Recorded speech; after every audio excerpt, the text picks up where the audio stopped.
Hello, everybody, and welcome back to Curtis's Podcast Network and this AFC South show 167. I'm the host of the channel. My name is Curtis Brown. You can also find me on That Real Texas Team podcast. Go ahead, head over there. Trying to grow the channels. Host of the Third and Teal, the beardiest beard we've got in the entire network, and he's the youngest. He's a young pup, just out here glitter kittying it up. Isaiah, how are you doing, brother? I'm doing pretty good, pretty beardy today. Quite beardy. Fantastic, even. Doing good. You know, we Victory Monday, having a good time. I've only got to have 2 of those this year, so just living it up while I can. Understandable. Down at the bottom, we got a first time this AFC South show member, Old Black Magic, aka Brian, aka the only Titans fan I know that lives in Arizona. Yeah, and I'm mad just like all the other fans, man. It's been a decrepit season. After the game yesterday, I was so out of it. I didn't watch any more games. Coach high school football, so just started watching film and went back, watched a couple of clips from our game, and just, the Titans just look like crap. Yeah. And then I got to turn the TV on tonight to watch Monday Night Football and see Derrick Henry rush for over 150 again. Well, I don't think he's been doing crazy tonight, but he's doing a thing. You can catch Brian and Austin over there on Titans Takeaways. Go ahead, head over there, like and subscribe. They're at like 76 subscribers. Need to keep pumping those numbers up. Not with us this evening. Our resident Colts person hit up a bunch of people. It is what it is. Babies get sick, floods and stuff. So, no Colts person, but you can check out Unstable, the Colts podcast under the banner. And, subscribe to those guys because they need some help. With that being said, let's get this thing rocking and rolling. The Texans didn't really have any major injuries that happened during the game. I wished a couple may have happened for a couple players, but that's just because I'm a dick. Yeah, but at least I own it. I own that. What about you, Isaiah? Luckily Cam Robinson got hurt, so we didn't have Trevor getting blindsided every play. Walker Little came in and played well behind him. I don't think anybody else got hurt. They had to come out of the game for an extended period of time. But yeah, no, I think we made some, or we had him go out. I think that was it. Okay. Brian, what about any Titans injuries? Well, we started the game off and knew going into it we wouldn't have Spears. So that left us with 2 running backs, and they didn't want to suit up another. So it was actually Chestnut and what's number 20 and Pollard the whole game. Pollard looked like he might have hurt himself in the first half, but he was able to continue. But we only had 2 running backs suited up just because of our quarterback situation and moving people around on the team. So it was good to see Pollard, stay in there. I think we really missed Spears on the screens. I know that DeAndre Hopkins left the game in the second half, and they said soreness, but no other big injuries. Okay. The Colts, Anthony Richardson's probably broken. We don't know that, but give it a minute. Isaiah, that smirk says, "Do we not know that though?" We know that. As Eric likes to call him, old tissue paper. He's hurt. Yeah. So look, Brian, first time on the show. So usually the most embarrassing loss, or if we all win, the win by the smallest margin would go first. So with the biggest deficit of the week in the AFC South, Titans, let's hear about what went down in Buffalo. I'm probably not ever going to come on the show again because I'm going to be the first one to go every time. This season looks like trash. So we went in there, going into Buffalo is a hard place to play anyway. But going in there and getting a 7-point lead, then a 10-point lead, and really the defense is really playing well. We really look good on offense. Started the game off with some great passes to the tight ends and utilized the tight ends a lot more than we did with Levis. Seems like with Rudolph, they were like, hey, let's ease you into it with a couple of screens. Let's run the ball. Got a great lead. Of course, Buffalo's going to come back. They're going to come back. Yep. The point of the game was the third quarter, our first drive, and it was 4th and 1. And we just ran the ball 2 plays in a row and ran the ball right up the middle. And 4th and 1, as they're coming out, I'm like, okay, they're really going to go for this on 4th and 1. In my head as a coach, it's momentum that shifts. We're in Buffalo. It's 4th and 1. If we don't make this, in my mind, that's the game. That's how I'm thinking about it. It's 4th and 1, third quarter. It's 14-10 or 10-7. We don't make this, we're done. And that's just me thinking. And sure enough, we ran up the middle again. I'm thinking, I'm going back and looked at the play like, can we do a play action? Are we going to roll Rudolph out and just hit a tight end? Or are we going to run up the middle? Ran up the middle, got stuffed bad. It wasn't even close. Probably lost 3. Gave the ball to them. They scored, and then we're outscored. I think we were outscored 27-0 in the second half or somewhere like that. Like, the game to me was over at that 4th and 1. No matter what we did after that. The defense, we leave the defense on the field way too long. We come in and get 3 and outs, or we turn the ball over, and we're just not a sufficient enough offense to sustain the defense that we have. You look at our stats, and we're 1-5. And you look at the stats for the whole AFC South, we've allowed the least amount of points, the defense with the Titans. But we can't score. Something has to change. And now I think I'm looking at it, and I thought this yesterday after the game. I'm like, okay, they have to be playing. We have to play the rest of the season to get a high draft pick. So that's how out of the season I am. I'm never 1-6. Something go wrong with Vrabel. I'm like, he's going to change something up. We're going to do something. We're going to pound Derrick Henry. We're going to change. There's no change. And Rudolph is okay. Levis is. If he's hurt, he's hurt. If he's still coming along, he's coming along. This is not a rebuild season. We spent a lot of money on a lot of receivers and a lot of defenders, and we're not getting what we need from spending that money. Yeah. Yeah. It's kind of hard to get that money when I feel like you probably should have spent that money on a right tackle. Yeah. You know, Definitely. I think we started our third right tackle yesterday. Yeah. Jalen Duncan, and he even got hurt, and they had to bring in. You're exactly right. He did. It's hard for me to say the equivalent of spending that money and trying to keep Derrick Henry here. Like, doesn't weigh out to me. Did they think his career was over? What did they think was going to happen going forward? And then way back on one of our AFC South shows, I talked about Mariota, and Mariota looked good yesterday in backup with the Commanders. Yeah. So, we got a new GM. He's in there 2 years, got a new coach. Did we make the right decisions? Are we making the right decisions? What does it look like going forward? Can you explain to me tell me, Coach, what do we got going forward to work it out? When Will Levis is in, why didn't we start off with those small screens to the tight ends, the short little quick passes? Like, that's what we need to do. And then again, Mason Rudolph did the exact same thing that Levis has done the last 2 games. It's like out of nowhere, 1st and 10, we're just going to throw a bomb. The guy's double covered. The ball's nowhere near him. And it was almost intercepted, but we still just threw up a bomb with somebody not even open. Yeah. Yeah, I think some quarterbacks as of late are really trying to lean on that whole, throw it up there. Dude's got a shot. No, not the move. Not the move right now. Yeah. Especially when we're losing. Do what? Especially when we're already losing the game. Yeah. All right. Well, Isaiah, what do you think? About the Titans specifically, the Titans-Bills game. I think you make a good point in terms of, like, this isn't supposed to be a rebuild season.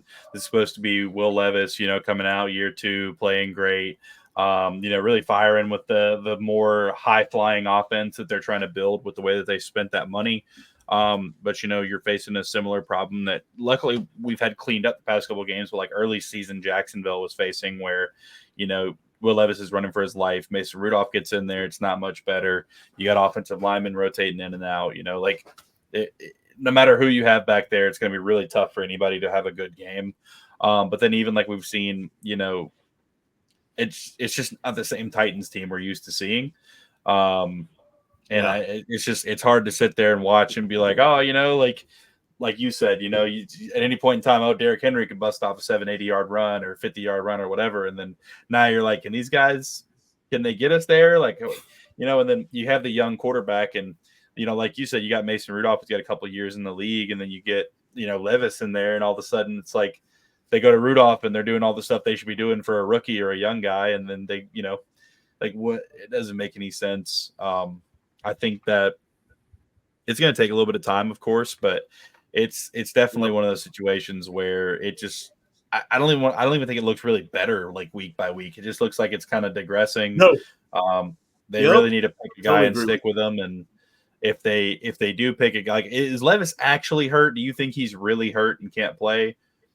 It is funny because it's funny you say that, because he didn't get hurt last game. He got hurt the game before when he tried to dive for a first down and lost the ball and he landed on his shoulder, but he still played last week. And then he was full participation in practice, and then they said he's hurt. So did we start a hurt quarterback week before? That's what we had to do. He had to be hurt. Then why play him? When we actually had a chance in the confidence they have in Mason Rudolph. They would rather throw a hurt Will Levis out there. And I don't know if they knew exactly how much he was just trying to tough it out until maybe the first couple throws of not this past game, but the game before. But the last game, yeah. Once they did, they still didn't put Rudolph in after that, though. Yeah, but I think they were just kind of like, benching him is probably not going to do anything for him as far as like building confidence or anything. So I don't know. Brian Callahan's probably trying to, too many plates spinning. I saw the video of because of course Ridley was pissed because Ridley didn't get all the targets and stuff, and then I saw the video of it's like Ridley had 8 targets and didn't catch any, and then I see the targets and it's just like Will Levis throwing it in the dirt in front of him and then like hitting the defender and like it's just. I mean, I don't like Calvin Ridley as much as the next Jaguars fan, but like, it kind of sucks for him. Like he took that money, like good for him. He got paid, and I'm happy for him getting paid. And I'm glad he didn't come back. So I don't think we get Brian Thomas Jr. if he comes back. But like, that's a tough situation for him because I know he wants the targets, and I know he took that bag because he thought he was going to be the number 1 guy, and he is. But those guys just aren't getting it there to him. That's true. They're not getting him the ball, and you're right about that. They can say targets, but the passes are atrocious. Mm-hmm. For me with Will Levis and Curtis, we talked about this before the season even started. And then we saw it a little in preseason. He's so late on his decision making that the passes are either behind, and then the next thing they're too high. He's just so late for me, and I'm not understanding what. For me, that's what it is. He's just late on his passes. It looks like he looks through his progressions, but then after he looks through the progressions, he doubts himself, and that's where the mistakes happen. I think that's the issue with him throwing. He's got a strong arm, he's got a good arm, but I think he's doubting his decision-making, and that's what's happening. And I think Rudolph started doing that yesterday also. Rudolph actually had time to throw in a lot of the situations. They rolled the pocket like I've been asking to. They really rolled the pocket well. They still did the goofy, let's set a screen over here to Pollard. No, let's go back to the tight end, and actually worked a couple of times, but let's not keep going back to that. But it's just the decision-making, and you can tell it's a first-year coach. And that's where I go with the 4th and 1. Like, if I'm coaching, it's 4th and 1, we're there playing in their stadium, I'm thinking in my head, man, if we miss this, this is done. Like, for me, I definitely would have punted that ball and gave the defense, had confidence in my defense to stop them us getting the ball back. We just gave them a short field, and, the Buffalo's going to warm up and get heated up, and the fans are going to go crazy after that 4th and 1, and that's exactly what happened. Yeah. I also think I think Ran, at least whoever really gets to make that decision anyway, Ran, maybe Brian, when Derrick Henry's contract was up for negotiation or whatever, the thing that I'm always hearing is like, oh, he left to go try to win a ring. Well, technically every team's trying to do that, right? Yeah. And if your team's not trying to do that, then you're actively rebuilding. Definitely true. So I think the GM kind of foresaw there being some issues, knowing that this team's in some deficits at positions. And I don't know. Maybe Rand's a little smarter than we give him credit for. Maybe. But if he knew that, then I would have spent a little more money maybe on the line instead of getting all the receivers, because we can't even throw to them. Agreed. Maybe he's like got blind spots to certain parts of his brain or something. Yeah. All right. Well, That's the Titans. Let's talk about the Texans' 22-24 loss to the Packers. You know, a lot of hullabaloo has been made about CJ Stroud's performance, and to several degrees, there's some merit to it. Definitely does not do well under pressure. We knew that already. 2 of 8 when he was under pressure for 13 yards. He was sacked 4 times and was pressured on 46% of his dropbacks. Um, he had at least 5 passes where he just threw the ball away and scrambled more than I've ever seen him run in any one particular game.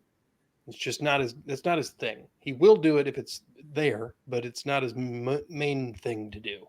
It's not even a secondary thing to do. He's always looking downfield. So there was a drive late in the second half where on first, second, and third down, he ran the ball. Not a good look. It's not what you wanted to do. A couple of the sacks were just completely blown blocking assignments, free man coming in. Xavier McKinney got one where basically CJ Stroud got the ball and then was hit. Pretty much just like that. He's lucky he didn't get his helmet taken off on that one. That one was bad. Yeah. There was a lot of horrible communication with the offensive line. It's been a problem since week 1. It has not changed. Titus Howard looks like he has regressed back to a rookie and is like never seen the inside of a weight room. He also looks like he could probably benefit from some karate, some sort of martial arts, maybe even a dance class or two, the way he's slipping and sliding all over the place and tripping over himself. There was once where he literally just tripped and fell, and then CJ got sacked. That's just like, bro, would literal grass monster just get you? Are you kidding me? The defense was pretty damn good, all things considered. Kalen Bullock gets 2 interceptions. Neville Hewitt gets another interception off of a Jalen Petrie deflection. Kalen Bullock is my defensive player of the game, if there is a such thing to give in a loss. While he only had 2 interceptions, there was opportunities for at least 5 where he was, right there, hands up, ball either hit him in the hands, he just whiffed, or, he just ends up deflecting him, or he catches it. But Will Anderson Jr., he's looks like he's stacking pretty solid performances at this point. Leads the team with 6.5 sacks. I think it's actually 7.5 now. And then D'Angelo Ross filling in for Jeff Okudah, who's filling in, or who's hurt, who would be filling in for Kamari Laster, got exposed as a scrub that he is. For whatever reason, last week when D'Angelo Ross was playing corner against the Patriots, they didn't throw the ball at him one time. Don't know why that happened. Every single time they threw it to D'Angelo Ross's side of the field, D'Angelo Ross was way out of position and missing tackles. Piss poor performance from him. Everybody else, with the exception of maybe Eric Murray, one hell of a job. Down Aziz Al-Shair and Henry T at the linebacking spots. No Jimmy Ward. Your second corner and your third corner both hurt. All that to say, the defense actually held their own for a long, long time in this game.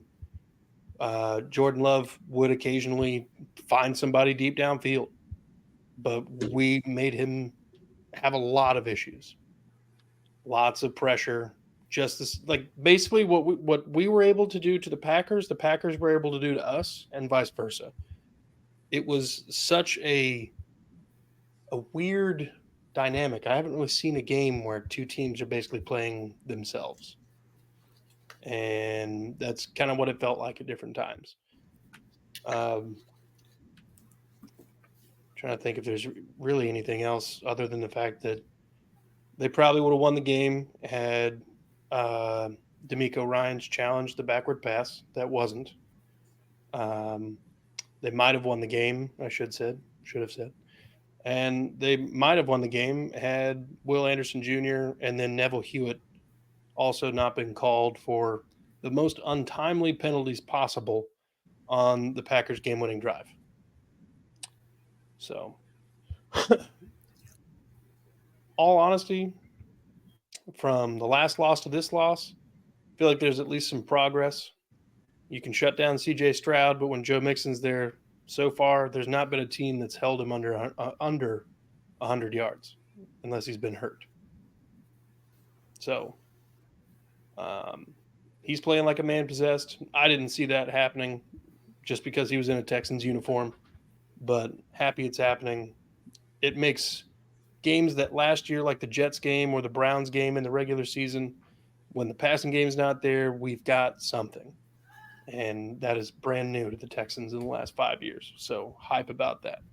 With that, I'll open it up to you guys. Any thoughts? I'm glad y'all lost. Me too. Yeah. All I can say about that. Yeah.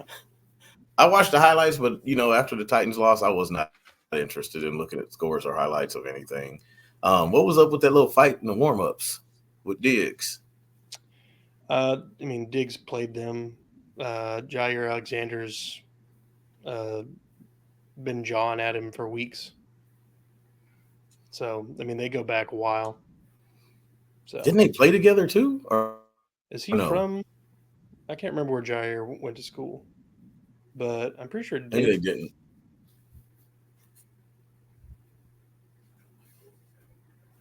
Yeah, I think I marked the Packers as winning on my pick'em. Yeah. And then, like I even said it on the preview, that I thought it was going to come down to a field goal. And I'm pretty sure I did. I'm trying to remember. We predicted a lot of things. I said a lot of scores, but I knew it was going to be a close game. I really didn't have faith that either team was going to run away with it. And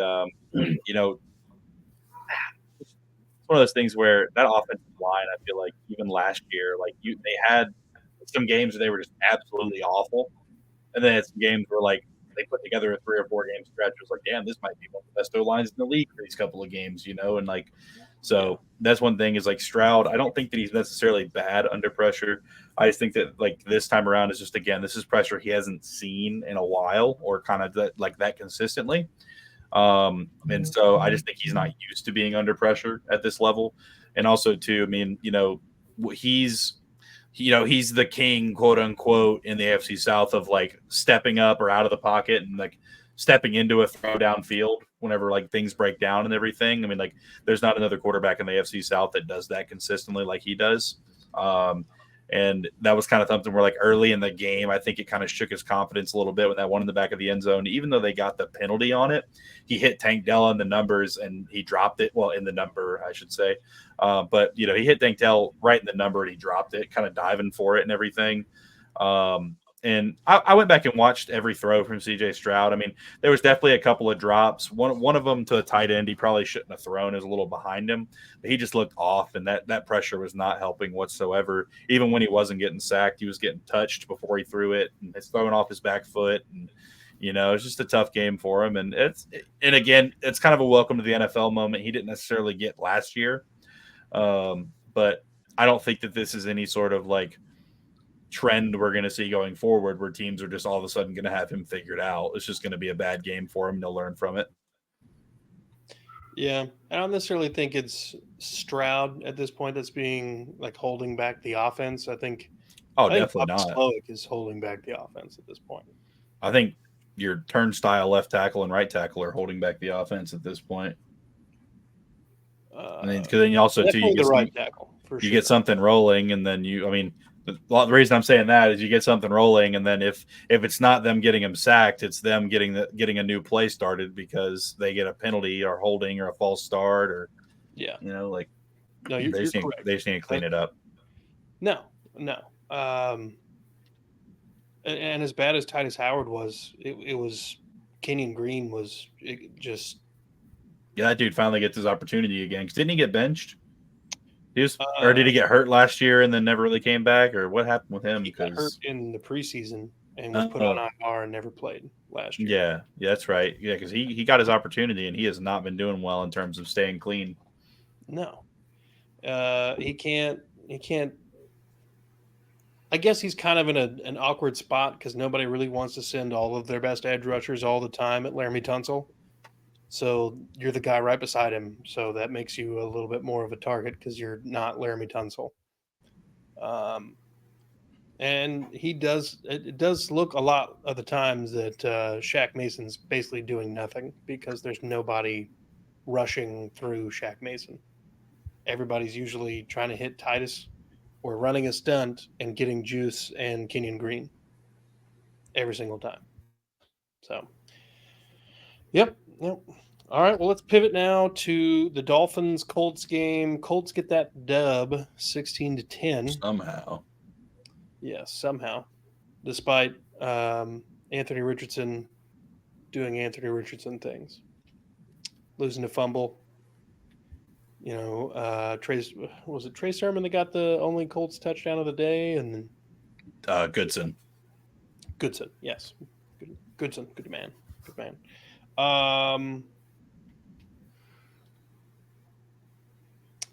This game sucked. Yeah. It was not fun to watch. Tough to watch. I mean, even Alex on his video was like, they showed up and played something that they thought looked like football, but wasn't that great. Like, the bad day for both teams. Breaking news: Jamison Williams facing 2-game suspension for violating NFL's performance-enhancing drugs policy. Oh, good for him. Only 2 games. I took some Flintstone vitamins or something before a game. Some Flintstones. Sir, are those USDA regulated gummies?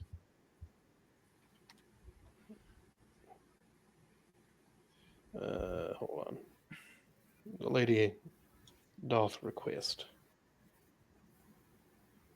You love how freaking Aaron Rodgers can openly go out and smoke peyote and fucking ashwa and all this shit in the off season, and they were suspending dudes for years for fucking weed.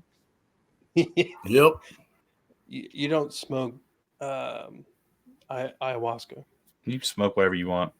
I mean, you can, but it's a tea. I'm not a drug guy. I don't know about drugs. I know this. That's why I'm explaining it. Curtis sound like he knows some stuff. Hey, Curtis knows some stuff, all right. Allegedly. I know a thing or two because I've seen a thing or two. Hey, Curtis went to Bonnaroo. He knows. I did go to Bonnaroo. Sonic Forest. I totally get you now. Oh, such a good time.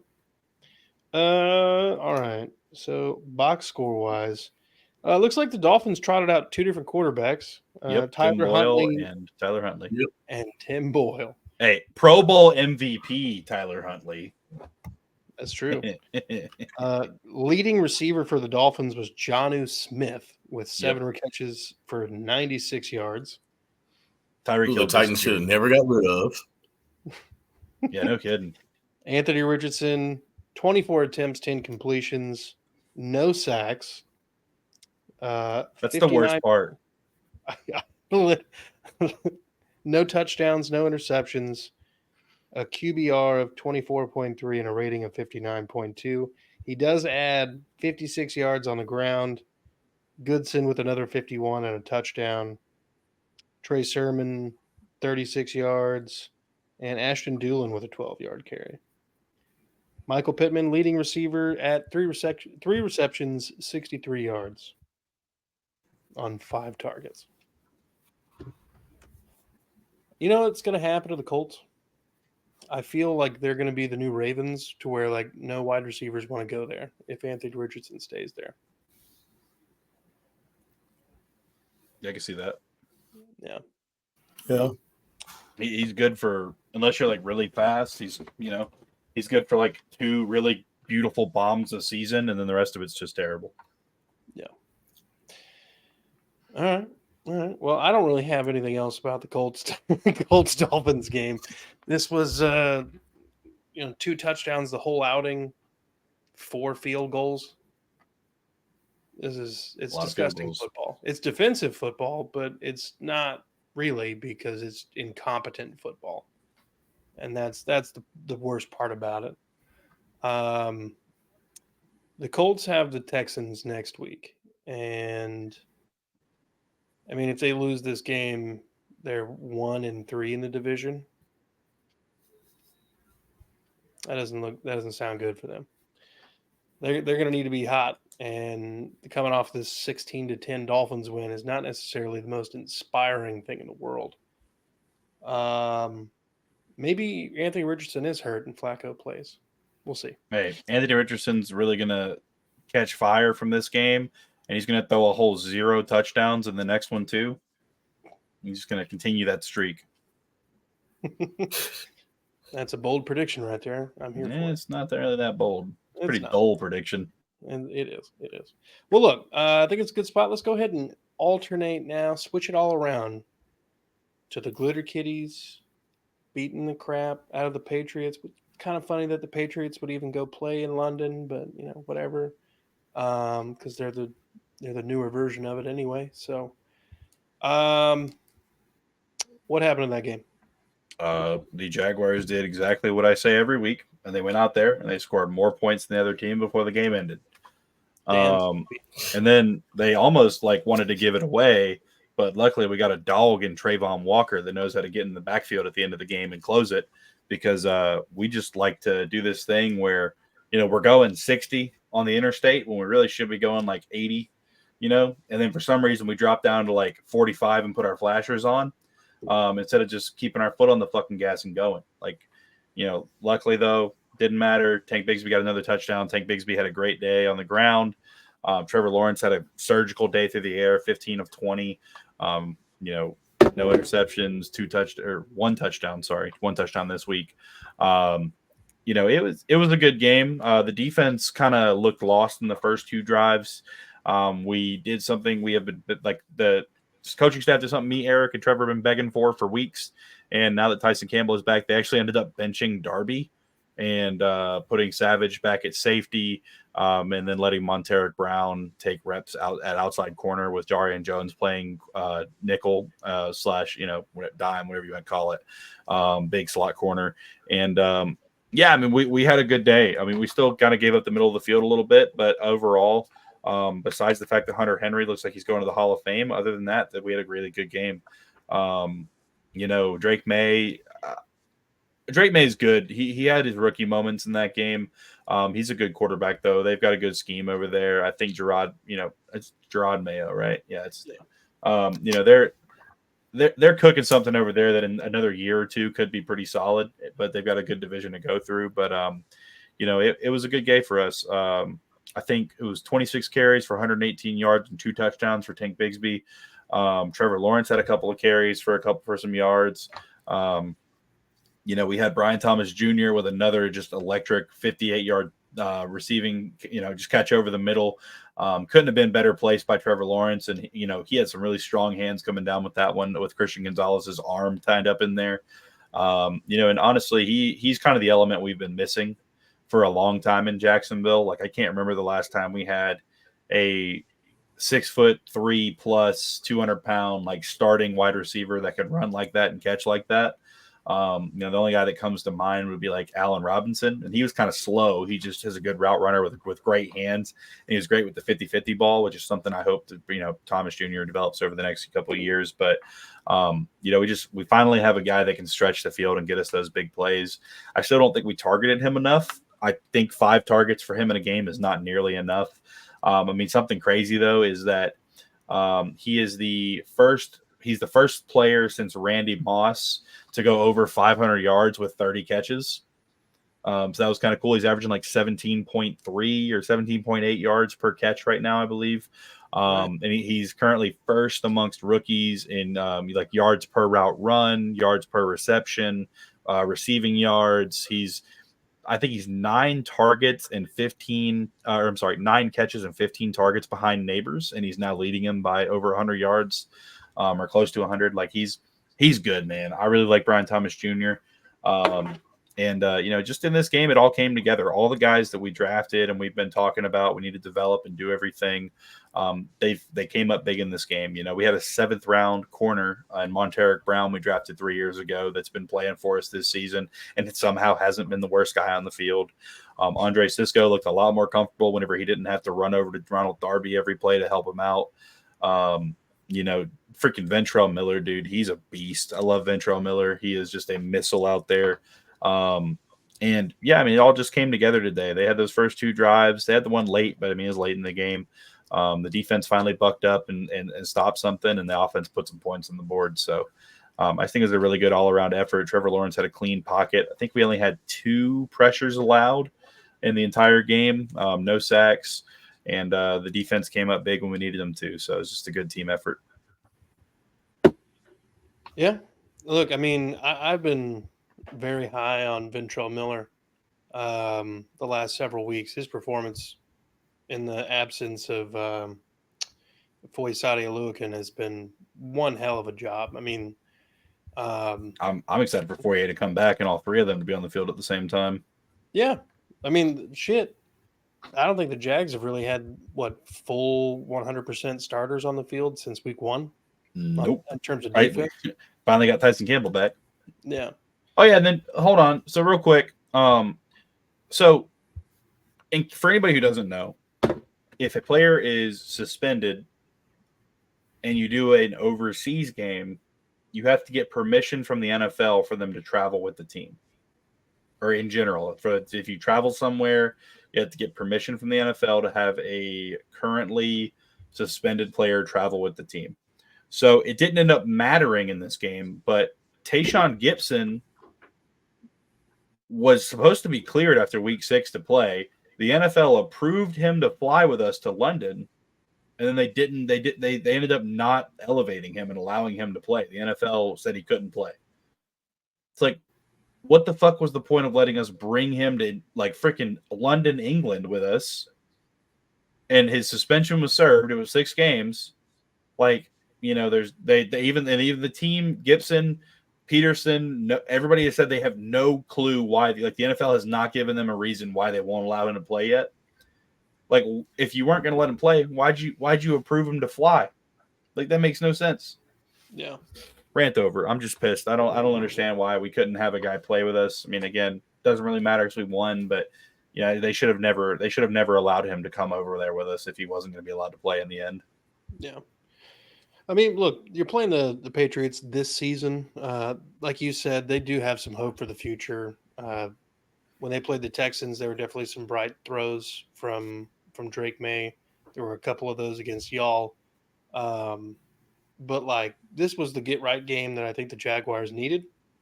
I've been saying for a couple of weeks, there's a couple on the horizon here.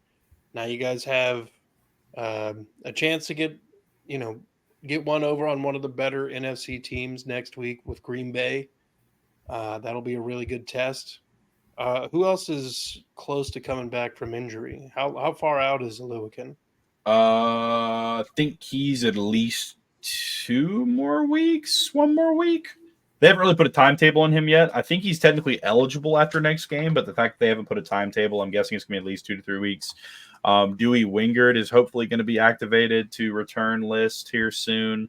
Who else? Mason Smith was hurt. I don't know if he was hurt or if he was a healthy scratch for this one, but we had a couple guys there. But Cam Robinson's in concussion protocol. But other than that, I think Foyer is kind of the only one we're really waiting on that's a starter to come back now on defense, at least. Okay. Yeah, I think you guys will be able to put some damage on these folks if possible. Yeah, it's kind of funny. After the game, Josh Allen said in the press conference that they figured out what the problem was and took care of it, which can only mean one of 2 players. That can either mean it was Roy Robertson Harris, who they traded, or it was Ronald Darby because he got benched. Yeah, shit. Yeah. The Titans can't say that. The Wings figured out nothing yet. Yeah. Ryan, what do you think about the Jags Patriots game? I that was kind of early for me, but I did actually watch a lot of highlights. I kind of like the Jags a little more than the Texans and the Colts. It was a pretty good game. Trevor Lawrence looked really good. He was really crisp on a lot of his passes. That deep pass in the middle, he really put it into it. I don't know if he was seeing everything different or if the Patriots played a different defense. He was able to really read it, but receivers getting open, he was really hitting it, and a great running game by those guys. Like, Trevor Lawrence looked really good. Like, he looked so good. I'm sitting there like, damn, I wish that was Will Levis. I wish they could switch. That's how good he looked. He looked like his old self a little bit, especially getting that ball down the field. I will say, too, on that, he's actually played, I think, the lowest completion percentage he's had in the past couple of weeks was like 64%, but he's had like 75, 64, I think 85 versus the Colts, and then like a 67 the game before that against Houston. Like, he's been playing really well the past couple of weeks. It's just been drops and some other stuff that's kind of been holding us back. But yeah, I definitely agree. This game for sure, he looked like he was playing the Colts out there. He was playing. Yeah, he looked really good. He looked good. Yeah. And it's you know what, being in the AFC South and looking at, Will Levis, and then go to look at other quarterbacks like you're used to quarterback and looking at him, I'm sitting here just, oh man, like just saddened. And I think me and you, Curtis, talked about this before, like Kentucky. Yeah, let's get that second rounder for Kentucky. He can be. What are we thinking, man? You got to get somebody like a Trevor Lawrence. You got to get somebody that's close to winning the Heisman Trophy to be that guy. And I know nothing against Will Levis. He might come to par, but he comes to par as being a guy that sits on the bench behind a Peyton Manning for 2 years. Then he's going to come up. Not somebody that's there at the Titans for a year and then we're throwing him to the Wolves. No, he's one of those guys. He's not a guy like Trevor Lawrence or your boy in Houston that can just come off the bench and lead a team and go maybe to the playoffs in that first year. So I like watching those quarterbacks, It's the best I can do. I got to cheer for the division because we're definitely not making the playoffs. It's kind of funny. Like we have a tough little stretch in the middle of our schedule. Like the last 5 games, and Tennessee's 2 of them. Like the last 5 games are pretty winnable for us because we've got Tennessee. I think it's Tennessee, the Jets, the Raiders, Tennessee again, then the Colts. It's like, if we can win, out of the Green Bay, Eagles, Vikings, and Lions, if we can win, and Texans, if we can win 2 out of those games and win that back 5, and we've got, 9 wins at the end of the season, or even if we get, even we have like a 8-9 or 9-8 season. I know it's the same thing we've had the past 2 years. Like, I'm still pretty happy with that, with how we started. Yeah. But at the same time, like I said to somebody, I was like, we're gonna somehow mess around and lose a high draft pick because we're gonna start winning just enough games to kind of put ourselves out of the contention for like a top 15 or something. But then we're still not gonna make the playoffs. I'm still gonna be mad about it, but we'll see. A lot of stuff going on in Jacksonville. Yeah, you guys have a bye week: Houston, Tennessee, Jets, Raiders, Titans, Colts. We have you guys. Yeah, and Titans like our. Go ahead. I was going to say our whole schedule's weird. So we played the Colts already, but we don't play another division game till November 24th, and that's when we play the Texans, skip a game, play the Jaguars, skip a game, play the Colts, then the Jaguars and the Texans again. Yep. Yeah, Titans got a rough. Like next week we're in Detroit. Yeah, we play Detroit in November 10th, but so we go Tennessee week 12, Jacksonville week 13, bye week 14, Miami, Kansas City, Baltimore, Tennessee. So I mean, I think we had obviously our easy stretch at the beginning of the year, and now we're coming down the stretch here. We've also got Dallas in the mix, the Jets, the Lions.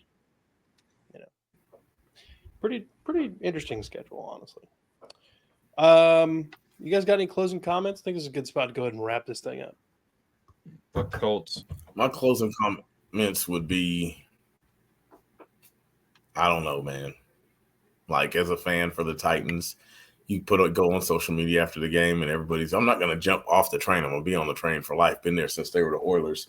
But you have people, they need to fire the coach. And I saw some fake media stuff. The coach Callahan was fired today along with No, you got to stick with them. I'm a rant and get my mad old black magic hat on and yell and all this stuff and talk down about the team, but we got to figure something out. Salvage what we can in the season, play hard, keep the defense where they are. They're growing, first year defense coordinator, number one defense in the league as of before the game. We're still up there. We're still holding guys low on points, but we just got to get something going on the offensive side. I like Pollard as a back. I don't like how we're running him. I don't like the tricky screens. I don't like all the counters. Let's just run a gun. Maybe it's the offensive line. Are we pulling right? But I think just for the Titans, let's salvage what we can for the season. Let's play it hard. When we do go in our division games, play hard. Don't throw down. We looked like crap last year, but we were able to beat the Jags in that, game to keep them from the playoffs. That's what we need to play and motivate the guys to do. And if we're going to go with Will Levis, then we need to get behind him. And I need to see some improvement before the end of the season. I'm going off and getting me a quarterback from college. Yeah. Valid. Isaiah, you got anything? No, not really. Just fuck the Colts as always. Don't really have too much else at this point. I mean, I think it's one of those things where Jacksonville's just got to keep on playing one game at a time and not get ahead of ourselves. And like I said, we've got some very winnable games on the schedule to end the year, but we also had some very winnable games to open the year, and we just couldn't do it. But I think that this game was kind of if this game is a benchmark for how we're going to play the rest of the season in terms of actually being able to run clock at the end of the game whenever we have a lead, stuff like that. We ran the ball 19 times in a row in this game. That's something I've never seen, Wow. From Jacksonville. and we ran so much clock at the end of the game. Like, if this is a mile marker for where we're headed, I'm excited about the rest of the season. Hell yeah. I just want the Texans to learn from it. You learn more from a loss than you do from a win. And I would love to see this be the kind of make or break game against the Colts for Titus Howard. Either he comes out there and he shuts it down, or he gets moved to left guard and we let the rookie come in and play right tackle. But yeah, that being said, it's a good spot to hit this end button real quick. And y'all be good people. Fuck the Colts. Also, Fuck the Colts.